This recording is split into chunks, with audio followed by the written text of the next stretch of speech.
สวัสดีค่ะวิวจาก Channel Point of View ค่ะช่วงนี้มีเพลงออกมาเพลงหนึ่งใช่ไหมคะชื่อว่าเพลงนนทกแถมจังหวะก็แบบดูจะเมามันเร้าใจเหลือเกินหลายคนก็ส่งมาถามวิวว่าเรื่องราวของนนทกนี่เป็นอะไรยังไงช่วยเล่าให้ฟังหน่อยได้ไหมคะว่าทำไมเขาถึงต้องคับแค้นแน่นใจถึงขนาดเอามาแต่งเป็นเพลงก็ได้เลยค่ะตามนั้นแต่ว่าแอบบอกนะคะคลิปวิดีโอนี้วิวจะไม่ได้เล่าเฉพาะนนทกเวอร์ชั่นไทยค่ะแต่จะแถมนิทานสันสกฤตอีกเรื่องหนึ่งที่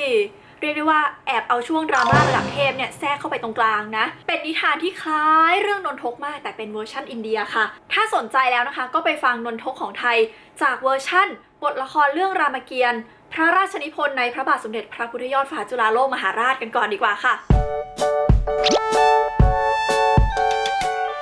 เรื่องนนทกนะคะมันก็เริ่มต้นขึ้นในตอนต้นของเรื่องรามเกียรติ์เลยตั้งแต่พระรามยังไม่เกิดทศกัณฐ์ยังไม่มีอะไรเลยนะช่วงนั้นเนี่ยนะคะมียักษ์อยู่ตนหนึ่งชื่อว่านนทกมีหน้าที่นั่งล้างเท้าให้เหล่าเทวดาที่เชิงเขาไกรลาศค่ะพระอิศวรเนี่ยอยู่บนยอดเขาไกรลาศใช่ไหมเป็นเหมือนบ้านของพระอิศวรตามธรรมเนียมเนี่ยเวลาใครมาไปมาหาสู่บ้านกันสมัยก่อนเขาไม่ใส่รองเท้ากันใช่ไหมหรือว่าถ้าใส่ก็ต้องถอดรองเท้าแล้วเดินขึ้นบ้านชาวบ้านเท้าก็อาจจะสกปรกได้จะแค่พรมเช็ดเท้าอะไรมันก็อาจจะไม่ได้สะอาดเท่าไหร่นักดังนั้นมันก็เลยมีธรรมเนียมกันว่าก่อนขึ้นบ้านเนี่ยก็จะมีอ่างให้ล้างเท้าอะไรทำนองนี้ใช่ไหมซึ่งด้วยความที่พระอิศวรเนี่ยบ้านไฮโซเป็นภูเขาไกรลาศก็เลยต้องมีคนนั่งแล้วคอยล้างเท้าให้คนอื่นอยู่คนไม่ใช่คนเนี่ยยักษ์ตนนั้นก็ชื่อว่านนทกนะคะนนทกเนี่ยก็นั่งล้างเท้ามากี่พันกี่หมื่นกี่แสนปีก็ไม่รู้ล้างไปเรื่อยๆเป็นหน้าที่ของตัวเองวันๆก็เทวดาก็เดินมาล้างเท้าด้วยความที่ล้างเท้าเนี่ยนะคะนนทกมันก็ต้องนั่งอยู่ต่ำๆใช่ไหมแล้วก็เทวดาก็ยืนอยู่ยืนล้างเท้าฉันซิล้างเท้าฉันนะนนทกก็อาจจะเป็นยักษ์น่ารักนิดนึงเทวดาก็เลยหยอกล้อเล่นด้วยความสนิทสนมมาทุกวันนะคะก็เริ่มจากลูบหัวก่อนว่าไงนนทกล้างเท้าพี่ดีๆนะน้องเดี๋ยวพี่ติ๊บให้อารมณ์นี้นะคะบางคนลูบเล่นแล้วก็สนุกดีเหมือนกันถอนผมมันเล่นสักเส้นสองเส้นดีกว่าคนอะไรถอนผมชาวบ้านเล่นไม่เข้าใจเหมือนกันแต่เป็นว่าก็ลูบไปตบหัวบ้างถอนผมบ้างเล่นไปวันๆเพราะว่าเบื่อล้างเท้าอาจจะนานนะคะก็อยู่อย่างนี้มาเป็นหมื่นเป็นแสนปีผมคนเรามันก็มีข้อจำกัดอยู่นึกออกใช่ปะต่อให้มันเป็นยักษ์หรือเป็นเทพหรือเป็นอะไรโดนถอนผมทุกวันเนี่ยใช้แชมพูดีแค่ไหนนะมันก็งอกไม่ทันหรอกโอเคปะแต่ถ้ามีแชมพูเจ้าไหนอยากมาสปอนเซอร์วิวก็บอกได้นะคะเดี๋ยววิวจะเอาไปให้นนทกใช้นะจ๊ะจบการขายของอัตราการงอกของผมนนทกเนี่ยมันก็งอกไม่ทันอัตราการถอนของเราเทวดาก็ถอนไปจนวันหนึ่งนะคะนนทกก็ก้มลงไปในบ่อที่ล้างเท้าเทวดาเนี่ยก้มไปแล้วก็แบบโอ้นี่มันเงาสะท้อนของฉันหรือนี่ Who is that girl I see staring straight back at me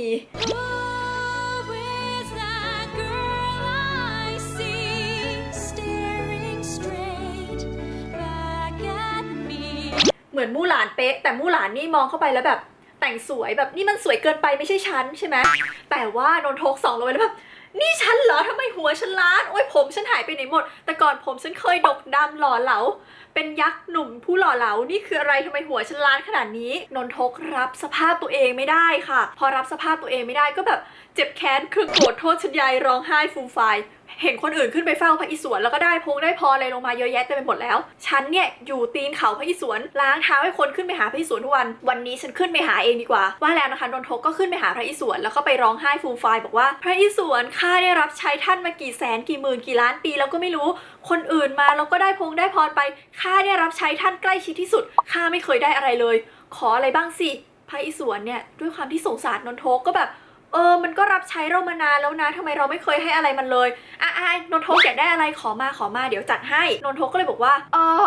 ถ้าให้อะไรได้อย่างนึงเนี่ยขอเป็นนิ้วพิเศษละกันเป็นนิ้วเพชรถ้าเกิดสมมุติว่านิ้วนี้ชี้ใครไปขอให้คนนั้นตายฟังดูมันก็ไม่น่าให้ตั้งแต่แรกเลยหรือเปล่าแทนที่ขอแบบขอให้ฉันแข็งแรงขอให้ฉันสุขภาพดีขอให้ผมฉันงอกกลับมาเหมือนเดิมขอให้ไม่มีใครแกล้งฉันได้ก็ไม่ก็ขออาวุธนะคะตามสเต็ปพระอิศวรในรามเกียรติ์ชอบให้พรมั่วซั่วว่างั้นเถอะนนทกขอมาเจ้าก็จะได้อย่างที่เจ้าขอ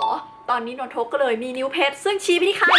คนนั้นตายนะคะนนทกก็กลับไปที่ตีนเขาไกรลาศเหมือนเดิมค่ะรออย่างกระหยิ่มยิ้มย่องว่าวันรุ่งขึ้นจะต้องมีคนมาหาฉันจะแก้แค้นมันความแค้นนับแสนปีนี้ฉันจะต้องจัดการในวันนี้แหละวันรุ่งขึ้นพวกเหล่าเทวดาก็มาจะมาเฝ้าพระอิศวรอีกเหล่าเทวดานะคะก็บอกนนทกก็แบบนนทกล้างเท้าให้ฉันหน่อยเหมือนทุกวันเลยนะนนทกก็ล้างเท้าไปตามปกติซึ่งก็ไม่เข้าใจเหมือนกันว่าสามารถใช้ชีวิตได้ยังไงโดยที่นิ้วไม่ชี้ไปโดนนู่นโดนนี่ระหว่างล้างเท้านะพอเห็นนนทกลงไปล้างเท้าเทวดาก็เหมือนทุกวันด้วยความที่เอ็นดูก็นนทกลูกหัวแล้วก็ถอนผมเล่นหน่อย นนทกนะคะวันนี้ไม่เหมือนทุกวันฉันเป็นคนใหม่แล้วฉันเป็น The New นนทกก็เลยลุกขึ้นมาแล้วก็บอกเทวดาว่าแกนี่แกแกล้งฉันมาเป็นแสนปีแล้วฉันทนไม่ได้แล้ววันนี้ฉันไม่ยอมแล้วนะแล้วก็ลุกขึ้นมาไล่ชี้เทวดาทุกคนชี้ไปหมดเลยด้วยความที่นนทกมีนิ้วเพชรเทวดาก็เลยตายเรียบนะคะพระอินทร์ค่ะซึ่งเป็นผู้ปกครองเทวดาเนี่ยเห็นแบบนั้นก็แย่แล้วทำอะไรดีวิ่งขึ้นไปฟ้องพระอิศวรบอกว่าพระอิศวรนนทกมันไปได้นิ้วเพชรมาจากไหนก็ไม่รู้เนี่ยเอาไปไล่ชี้เทวดาตายไปหมดแล้วพระอิศวรก็แบบอุ้ยฉันเองฉันเป็นคนให้นิ้วเพชรนนทกเองแหละพระอิศวรเนี่ยก็ตามสเต็ปอะไม่ค่อยทำอะไรเองใช้พระนารายณ์คือพระนารายณ์ก็นั่งอยู่แถวนั้นแหละก็บอกว่าอ่ะพระนารายณ์นนทกมันอาละวาดไปจัดการให้หน่อยพระนารายณ์นะคะพอได้ยินอย่างนั้นก็รู้สึกว่าแบบฉันจะเป็นพระนารายณ์ไปจัดการนนทกธรรมดามันก็เหมือนผู้ใหญ่รังแกเด็กอะไปล่อมันฆ่าตัวตายดีกว่าพระนารายณ์นะคะก็เลยแปลงร่างเป็นนางอักษรที่สวยมากไปนะคะนนทกเห็นนนทกก็แบบอุ๊ยสวยขอจีบหน่อยดีกว่าก็เลยเข้าไปคุยด้วยแบบน้องสาวจ๋าน้องสาวเป็นใคร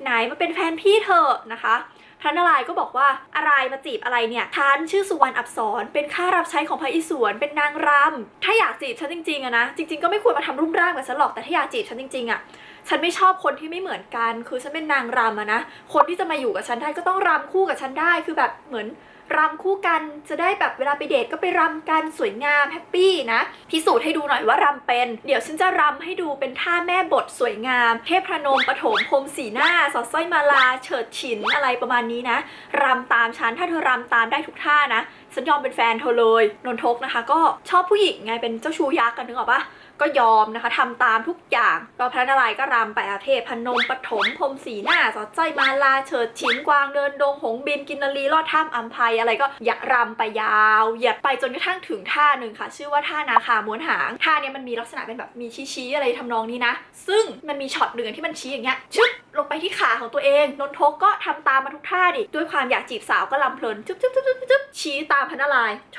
โดนขาตัวเองนิ้วเพชรก็เลยทำให้ตัวเองล้มลงไปนอนนะคะอยู่ที่พื้นสิ้นฤทธิ์พระนารายณ์นะคะพอเห็นอย่างนั้นก็กลับร่างเป็นตัวเองมี4 มือเหมือนเดิมแล้วก็ขึ้นไปเหยียบอกนนทกแล้วก็บอกว่าแกใครใช้ให้แกเป็นรังแกเหล่าเทวดาทั้งหลายฉันจะมาปราบแกเองนนทกตอนนั้นแบบไม่มีอะไรจะเสียแล้วอะคือก็จะรู้ตัวจะตายแล้วก็เลยโวยวายไปแบบใช่สิท่านมันมีตั้ง4 มือมารังแกเราจะมาสู้กันแบบแมนก็ไม่ได้ต้องปลอมมาเป็นผู้หญิงกลัวเราละสิกลัวนิ้วเพชรฉันใช่ไหมแหมมีตั้ง4 มือยังจะมากลัวอีกพระนารายณ์นะคะได้ยินแบบนั้นก็เลยบอกว่าชาตินี้มึงมีแต่2 หัดจงไปอุบัติเอาชาติใหม่ให้10 เสียน10 พักเกรียงไกรเหาะเหินเดินได้ในอัมพรมีมือ20ซ้ายขวาถือคาถาอาวุธธนูสอนกูจะเป็นมนุษย์แต่2 กรตามไปรานรอนชีวีแปลว่าอ๋อชาตินี้มี2 มือใช่ไหมได้ไปเกิดชาติหน้านะมี10 หัว20 มือเลยเดี๋ยวฉันจะลงไปเป็นมนุษย์ธรรมดาในวงเล็บพร้อมกับกองทัพลิงที่มีลมพัดมาแล้วฟื้นและลิงบ้าอะไรก็ไม่รู้มีพลังเยอะมากเต็มทั้งกองทัพเลยปิดวงเล็บแล้วฉันจะลงไปฆ่าแกให้ดูคอยดูว่าแกมี10 หัว20 มือฉันจะฆ่าแกไม่ได้ด้วย2 มือของฉันเหรอหลังจากนั้นพระนารายณ์ก็จัดการตัดหัวนนทกค่ะนนทกก็เลยตายแล้วก็ลงไปเกิดเป็นทศกัณฐ์นั่นเองก็เป็นอันจบเรื่องนนทกเวอร์ชั่นไทยนะคะซึ่งอันนี้นะมีเรื่องหนึ่งสงสัยมากเลยค่ะคือพี่แมนนะคะจากเพจแมนเคยเขียนการ์ตูนไว้แล้วแบบอินมาถึงทุกวันนี้ว่าทำไมนนทกถึงเพิ่งไปพลาดตอนทำท่านาคาม้วนหางแล้วชี้เท้าตัวเองทำไมไม่ตายหัวระเบิดไปตั้งแต่ตอนเทพพน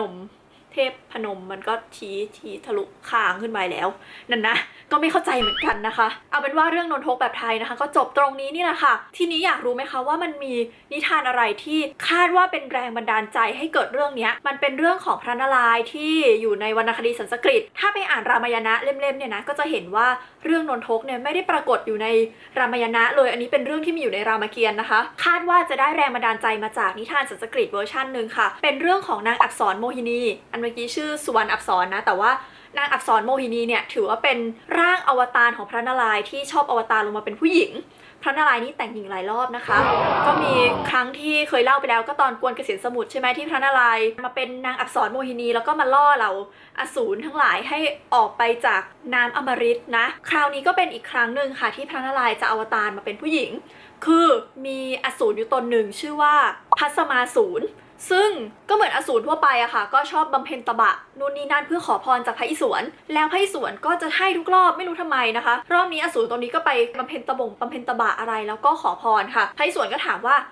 ไหนบูชาเราขนาดนี้อยากได้อะไรบอกมาเดี๋ยวเราจัดให้พัสมาสูรนี่ก็บอกว่าข้าเนี่ยอยากได้อาวุธก็คือขอให้ข้าเวลาไปแตะตัวใครอะขอให้คนนั้นกลายเป็นขี้เถ้าก็เลยเป็นเหมือนแบบตัวเองเป็นอสูรแห่งขี้เถ้าว่างั้นเถอะเวลามีศัตรูมายุ่งจะได้เอามือแปะ เหมือนเล่นแปะแข็งอะไรอย่างนี้นะแล้วก็เขาจะกลายเป็นขี้เถ้าตายไปเลยนะคะพระอิศวรก็ให้ค่ะพระอิศวรก็บอกว่าขอให้เป็นเช่นนั้นปรากฏว่าพอให้พรปุ๊บคราวนี้ไม่เหมือนนนทกนะไม่ไปแก้แค้นคนอื่นพระสมาสูรเกิดความรู้สึกว่าฉันอยากยิ่งใหญ่กว่าพระอิศวรก็เลยพอได้พรปุ๊บวิ่งไล่พระอิศวรค่ะก็เป็นแบบเล่นวิ่งไล่จับกันอะแปะ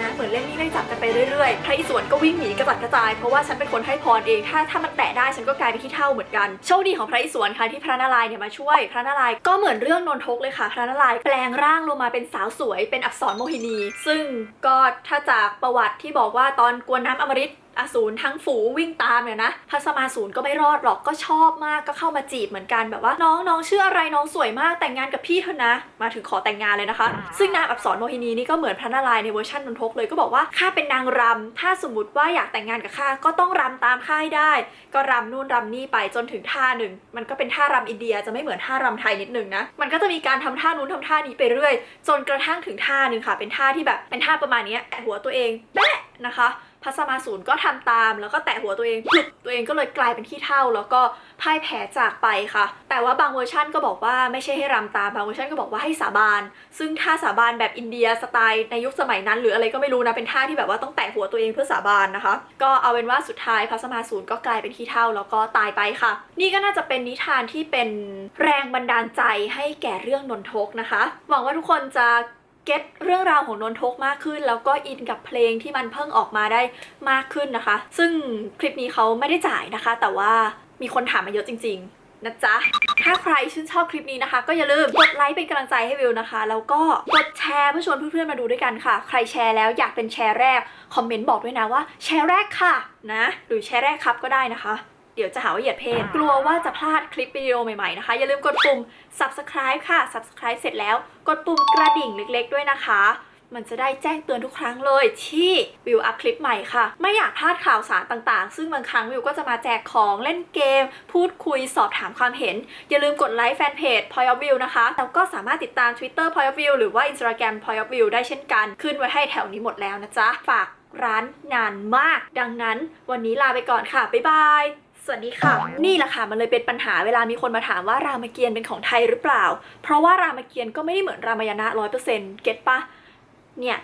ก็ถ้าใครสงสัยลองไปฟังคลิปที่วิวเคยเล่าไว้ว่ารามเกียรติ์เป็นของไทยไหมนะคะน่าจะทำให้เก็ตบรรยากาศมากขึ้นนะว่ารามเกียรติ์รามายณะแตกต่างกันยังไงเป็นของไทยหรือเปล่าอะไรคือไทยประมาณนี้เลยค่ะลาไปก่อนนะคะบ๊ายบาย